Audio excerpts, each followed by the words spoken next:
Hello, hello. Welcome to Wellness Wellbeing Wednesday, everybody. How are you doing? I hope everybody can see me okay. I am here. Hopefully, y'all can see me. There we go. No. Let's see.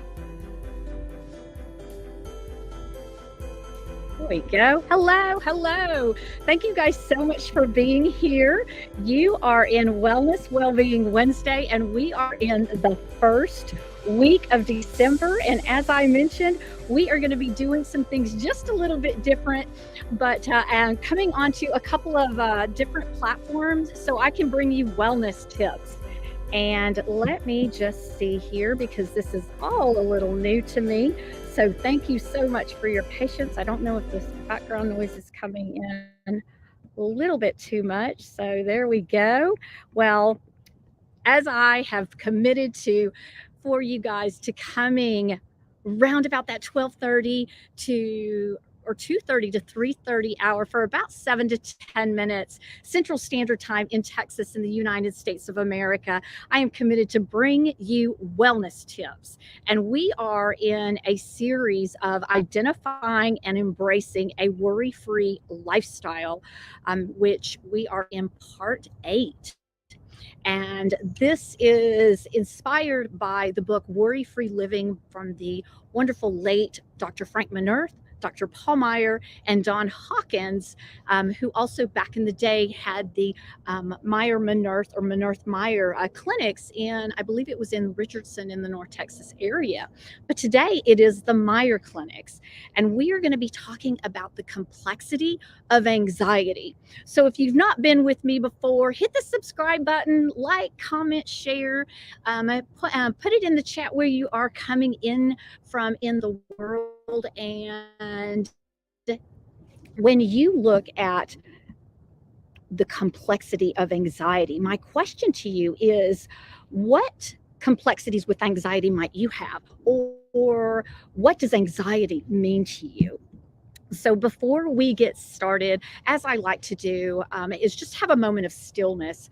We have so much going on in our world today. And while we are in the holiday season, and it is a time of Advent, joy, peace, love, and hope, for some people, they are struggling. And this is just a moment of stillness for all of you that are struggling, maybe going through some tragedies, of your own, tragedies that happened horrifically in Uvalde, or the terrible wars in Ukraine, or maybe you're just going through some traumas within your own family, within your own home, or even within your own self. This is just a moment of stillness for you and for me, asking God to build that, put that hedge of protection over our world, our country, our state, our home, and of course, most important, our bodies. So just a moment of stillness. Thank you for this. Thank you so much. We have a lot of awarenesses this month, and I always want to take a moment to talk about those. We have HIV/AIDS awareness. We also have the Universal Human Rights Awareness, Seasonal Affective Disorder Awareness. This goes into depression. This goes into, they call it SADS, for people that are struggling, especially during the holiday season. So we want to take that moment to just remember to have grace and compassion and love and forgiveness for someone you may not even know, standing in line in the shopping line to check out, or driving down the road or highway, just to remember that you never know what that another person is going through. We've got National Hand Washing Awareness for all the times when we're in cold and flu season, to keep our hands clean, and to just remember to do the elbow bump, the fist bump, and just make sure that you are staying healthy. As I mentioned, it is World AIDS Month, also International Day of persons with disabilities. This is very personal to me, to where it's not just on the day of December the 3rd or the month of December, but for the entire year, to just reach out and share how much you appreciate and you see, you hear, you feel that person with unique, differing abilities. And you bring them in, not just including, but making them feel like they belong. National Grief Awareness, International Animal Rights, International Migrants, National Champagne, so many more. If there's something I've not mentioned to you, please drop it in the chat below and tell me why it's important. But for those of you that don't know me, my name is Michelle Maynard MacArthur, and I am your hospitality health and wellness strategist that is here to help guide you through a positive process for change. And that is with a lean, holistic, healing approach from the inside out. That lean goes into our pillars of lifestyle, exercise, attitude, and nutrition. My devotion is to helping you executives, you retirees, entrepreneurs, improve your health and well being while you find that perfect mind, body, and soul balance between your self care, most important, family, then work and play. My purpose, passion, and why is that I am an overcomer, a survivor into a thriver of a progressive, degenerative neuromuscular disorder, along with depression for over 30 years now. But I am here today with my voice to share my journey, to show you the things that I have done for the past over 30 years of what I do to be healthy. And for the past 2 decades, no pharmaceuticals, that I choose to live that natural life, while there is always a time and place for Western and Eastern medicine to come together. I am a master certified health and wellness coach with the Dr. Sears Wellness Institute, and that complements a certification I have in traditional Chinese medicine, along with a 30-plus-year career in hospitality.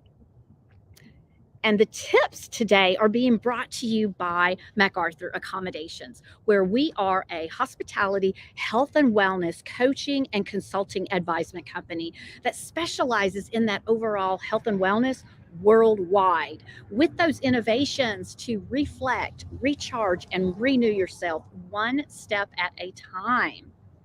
Today, as I mentioned, we are talking about the complexity of anxiety.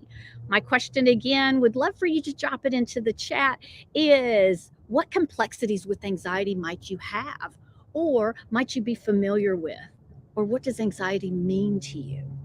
Number one is the many faces of anxiety. Anxiety can be defined as a subjective emotion characterized by feelings of apprehension, dread, uneasiness, worry, and concern with physical symptoms.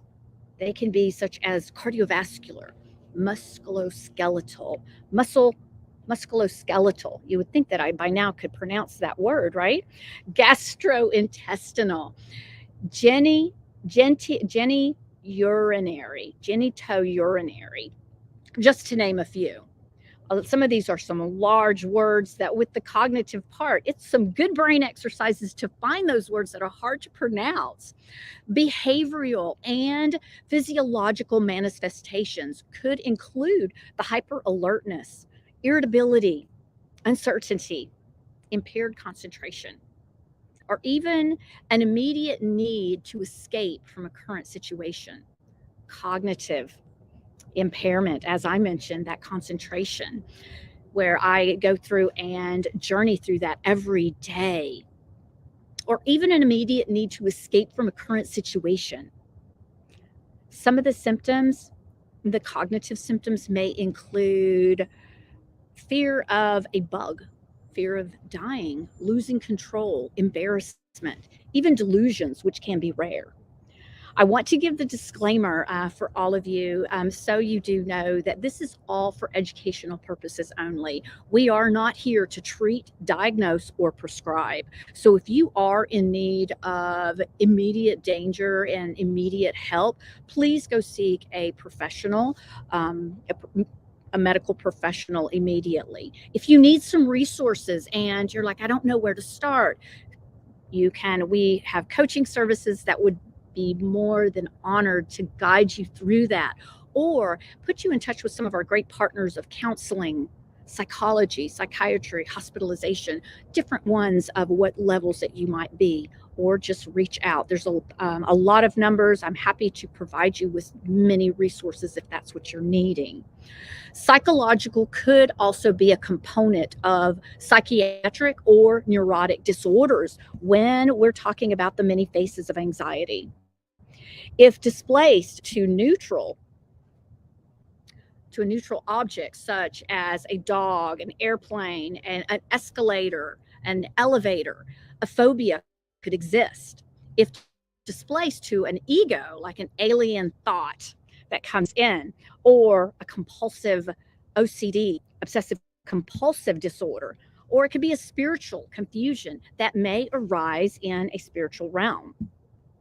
Number two is an organic disease. Confusion also arises in the medical area,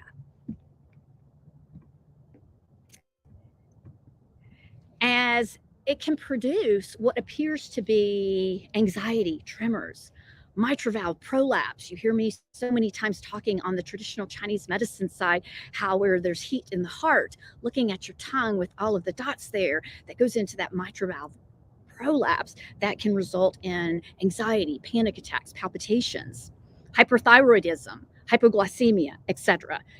There's just so many different things that can be confused. From caffeine, many drugs, both illegal and prescription, alcohol withdrawal can also produce anxiety or even intense anxiety symptoms. The temporal lobe epilepsy, Parkinson's, MS, multiple sclerosis, brain tumor, central nervous system infections, systematic lupus erythematosus, which is also known as SLE, one of the things that I've journeyed through for so many years, along with that neuromuscular, and others. There's so many others that can produce what appears to be a psychological anxiety, but actually it goes into an organic disease. Number three is the psychophysiological disease. Anxiety has been long considered a major factor in psychophysiological disorders. What has not been realized is the degree to which anxiety plays a production of medical diseases. Illnesses in which anxiety is often thought to play a significant role could include muscle contraction, headaches, migraines, obesity, anorexia nervosa, peptic ulcers, IBS, irritable bowel syndrome, rashes, skin, even chronic pain, just to name a few.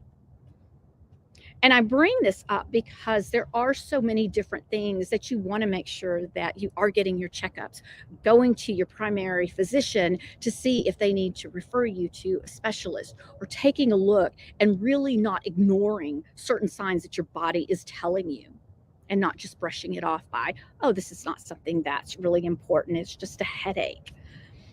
Number four is biochemistry and memory in anxiety response. The neurology, physiology, and the biochemistry combine to shape life responses. An event that occurs is picked up by the sensory receptors in the retina of our eyes. The information is taken to the cortex and the limbic parts of our brain.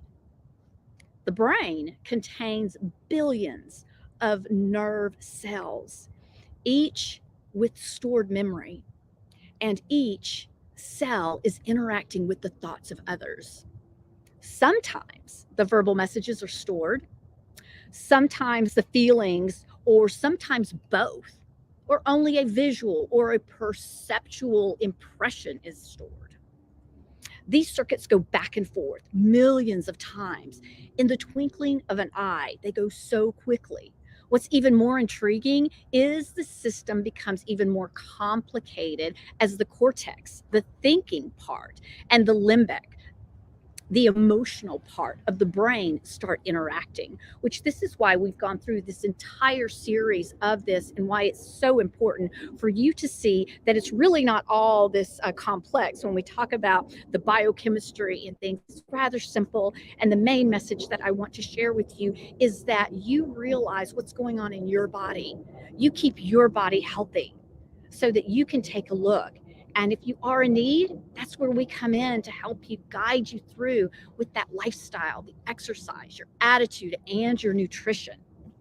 The fifth and final point I want to share with you today, my friends, is the anatomy of the fear response. The whole brain is involved in the anxiety response, but perhaps the most important parts are the hypothalamus and the amygdala nucleus part of our brain. The lesions in these areas in animals actually produce a dramatic alteration in the fear response. Us as humans, it is just so fascinating. There's a stimulation of these areas that produce the intense fear. The neurotransmitters, especially the GABA, the gamma amniobutyric acid. Y'all can laugh at me. Yes, I have challenges with pronouncing them, but each time you pronounce it, it gets better. So you try it yourself. It also plays a significant role, as does an area in the lower brain stem, the pons, known as the locus coeruleus. And these parts right here is where our brain is. And when I do my workshops, this is why I'm so passionate about doing those brain exercises so that you can really exercise your brain, so that you have that anti-aging, the revitalizing part from when you get into the prime times part of your time and years, from 55 into centurion, to live healthy, a vibrant, wonderful life. The reticular activating system of the brain also comes into play.